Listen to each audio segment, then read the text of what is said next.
Hello, I'm Keith Allott. I'm from WWF UK and I'm speaking to you from Copenhagen, but I'm afraid not from the Bella Centre. The reason I'm not in the Bella Centre is for several reasons, but firstly there's a huge logistical problem you may have heard of today.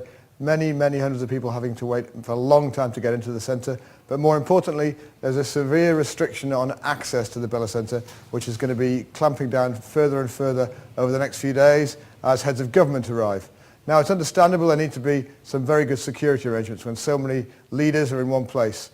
But there are very real concerns that this is in danger of excluding some really key people who provide the voices, the eyes and ears of the world from the process. Both NGOs and the media, who play a key role in scrutinising the process, following the process, reporting back to the huge global audience, the huge global interest in these talks, to help understand what's going on, to expose those who are blocking the talks, and to try to move things forward. So the media and NGOs play a really constructive role in this process and moving it forward to a highly ambitious outcome. So there's a real concern that people aren't there and the numbers are being restricted. It's making things very difficult.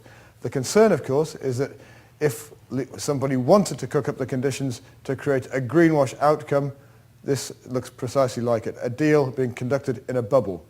I was at Bali. Many people will remember the Bali talks 2 years ago, where there were some very dramatic scenes in the closing plenaries, where it wasn't just people watching it on TV.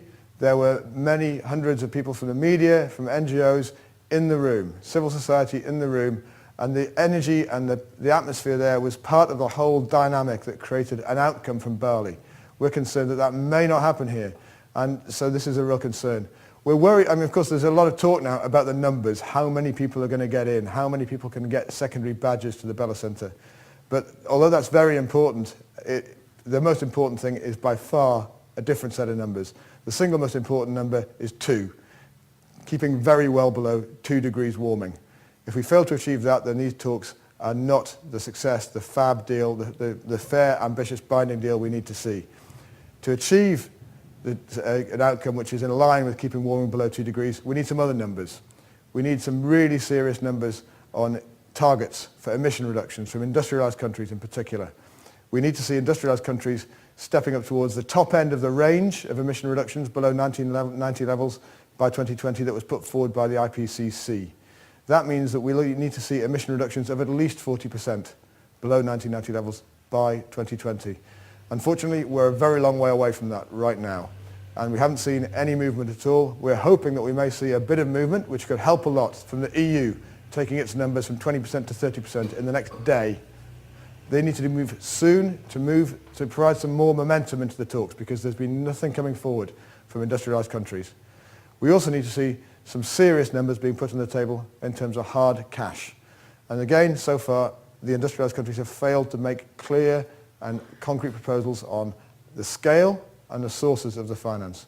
We need to be finding at least $160 billion of public finance to support both adaptation in developing countries, to help them cope with the impacts, to help the deployment of clean technologies, and to stop deforestation, all of which are vital elements of an acceptable deal. So far, we've seen very little on the table. We've seen some movement in terms of the EU talking about some numbers, some people talking about some mechanisms, but it's not looking like the right scale yet. So these are the key issues, the numbers that leaders need to focus on. The number, 113 leaders, are arriving here, already here, or arriving here over the next day or so, and those are the numbers that they really need to focus on to make a real good outcome from these talks.